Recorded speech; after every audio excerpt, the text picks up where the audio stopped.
Congratulations! If you are watching this, that means you have a keen interest in the Georgia barrier island, Sapelo Island. The normal guide for this sort of thing is employed elsewhere at the moment. If you've seen this program previously, you may be familiar with her. I believe her name is Barbara.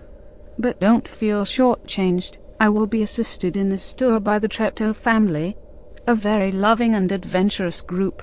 I'm sure you will enjoy them. Almost forgot, if you stick around at the end of our tour, you will be privileged to view the short narrative, Hero's Conquest, filmed on location on Sapelo's pristine beaches. Please enjoy. As mentioned earlier, Sapelo is a barrier island off the eastern coast of America, specifically on the Georgian coast. Water transport will be needed in order to get to Sapelo from the main road, as it is an actual island. Luckily, there is a publicly operated ferry running twice daily. Before boarding the ferry, it is a good idea to stop by the Sapelo Information and Tourist Center. Take the time to soak up the laid-back Georgian atmosphere. It'll put you in the right frame of mind for the ferry trip. Conveniently located adjacent to the Sapelo Center, you'll find the ferry dock and a short 20-minute trip to Sapelo Island proper. Complete with authentic wildlife sounds and smells, the ferry will only add to the unique island experience.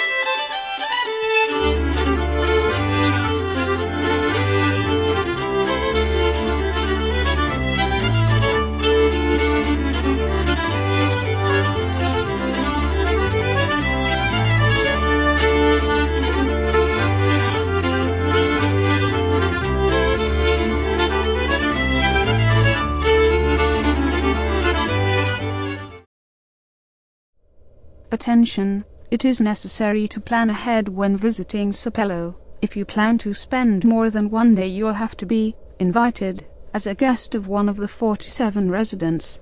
But don't fret, the locals are very welcoming and happy to give a ride in one of the few vehicles on the island.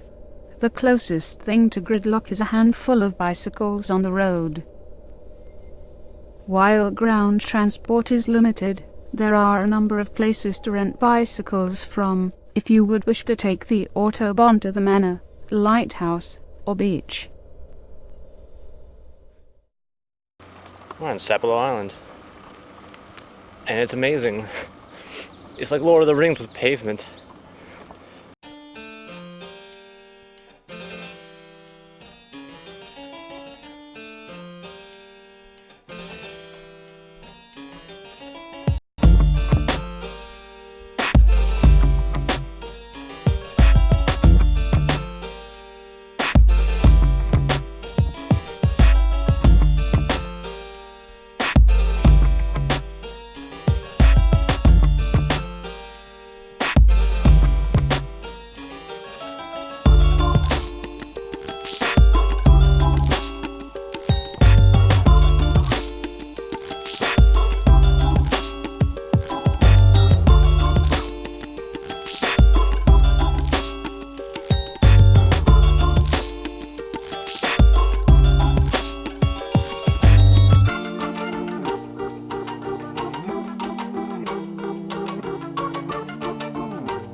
On Sapelo, the locals say the beach is crowded when you can see someone off in the distance. Ha ha ha ha. Which isn't surprising, as there is ample elbow room for 7 miles of pristine sandy beach.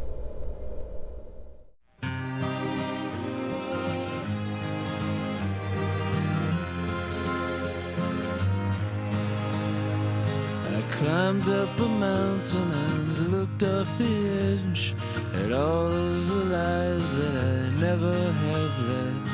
There's one where I stayed with you across the sea. I wonder, do you still think of me? I carry your image always in my head, folded and yellowed and torn at the edge. And I've looked upon it for so many years. Slowly I'm losing your face. Oh, the ocean rolls us away, away, away. The ocean rolls us away. Sixes and sevens, we live on jet planes. So many faces, I don't know the names. So many friends now. What it's like living with the sea, you know, being on the sea, being a seaman, coming to a new place and not knowing what the shoreline's like. Like if you came with a boat in the air, you'd be in trouble. So those first explorers had a lot of guts. A lot of them didn't make it.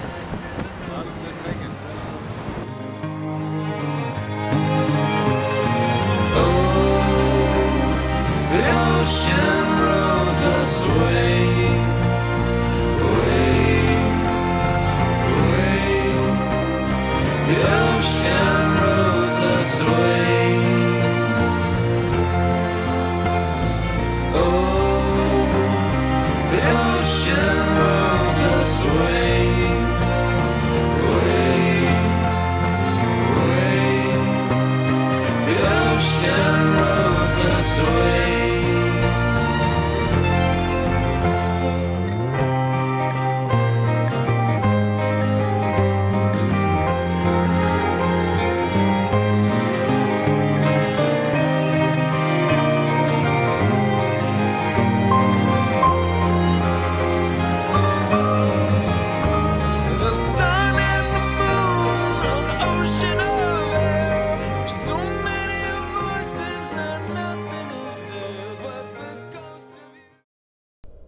In the 19th century, Thomas Spalding, a future Georgia senator and United States representative, bought the island and developed it into a plantation, selling live oak for shipbuilding, introduced irrigation ditches, and cultivated sea island cotton, corn, and sugar cane.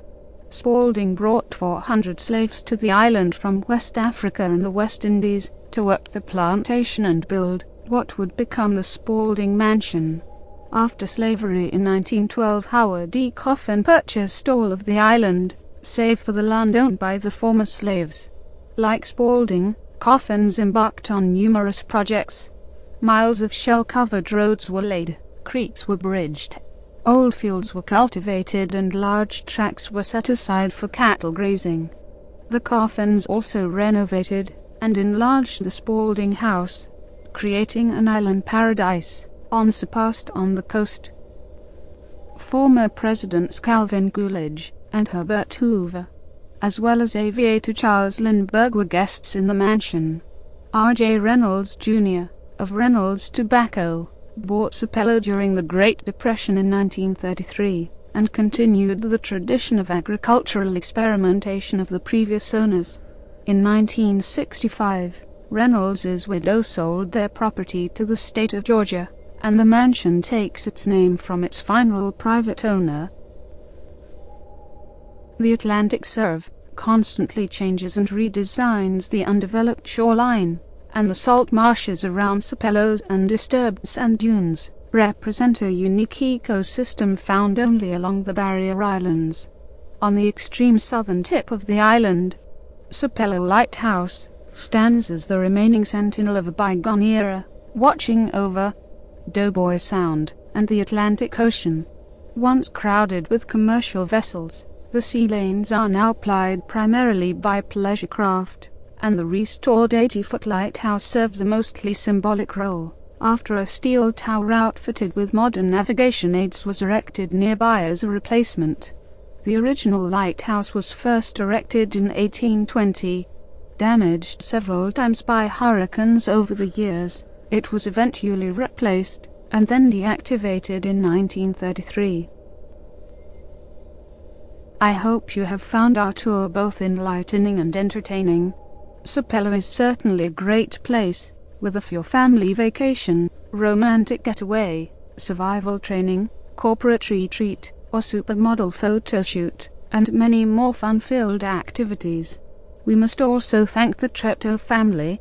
Thank you, Treptows, for sharing your adventure with us. Perhaps if you, the viewer, decide to go to Sapelo, you could take the Treptows with you. I'm sure they would like that. But I digress. That is the end of the tour. Please stay tuned for our narrative short, Heroes Conquest.